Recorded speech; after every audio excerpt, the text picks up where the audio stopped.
Last year ধ্রুব ভাইয়ের video আমি প্রচুর দেখেছি, বাট রিসেন্টলি একটি পডকাস্ট চোখে পড়লো, যেটা দেখে এটা মনে হলো যে ধ্রুব ভাইয়ের মাথাটা এবার একদম পুরোপুরি গেছে।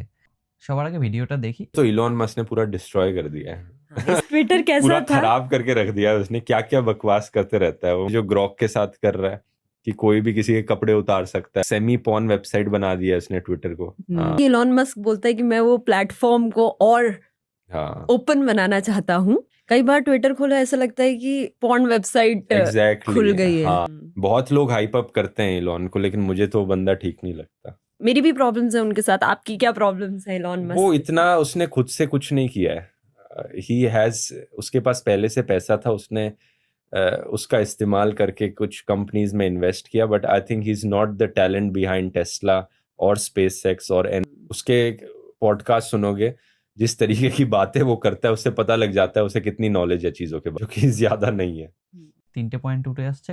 নাম্বার 1 টুইটার, নাম্বার 2 টেসলা এবং নাম্বার 3 স্পেসএক্স। টুইটার সম্পর্কে আমার বিশেষ কোনো নলেজ নেই। যে নাম্বার 2 টেসলা, এলন মাস্ক শুরু থেকে ফাউন্ডার না থাকলে পারেও একটি আর্লি স্টেজে এসে কোম্পানিটিকে রিবাইল্ড করেছে এবং 2017-18তে যখন প্রোডাকশন ক্রাইসিস ছিল তখন সে রাত কাটিয়ে উইকলি 6 থেকে 7 দিন এবং পার ডে 12 থেকে 16 ঘন্টা হার্ডওয়ার্ক করে যাওয়া। নাম্বার 3 স্পেসএক্স, 2002 সালে কোম্পানিটি নিজেই স্টার্ট করেছে এবং ব্যাক টু ব্যাক 3টি রকেট লঞ্চ ফেল হওয়ার পরেও একটি মানুষ হার না মেনে চতুর্থটায় সাকসেস নিয়ে আসে।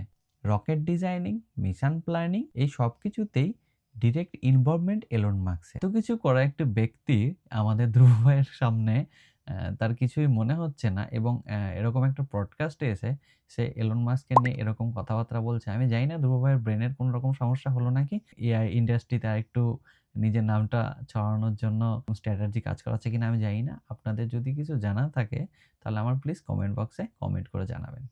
Thanks for watching.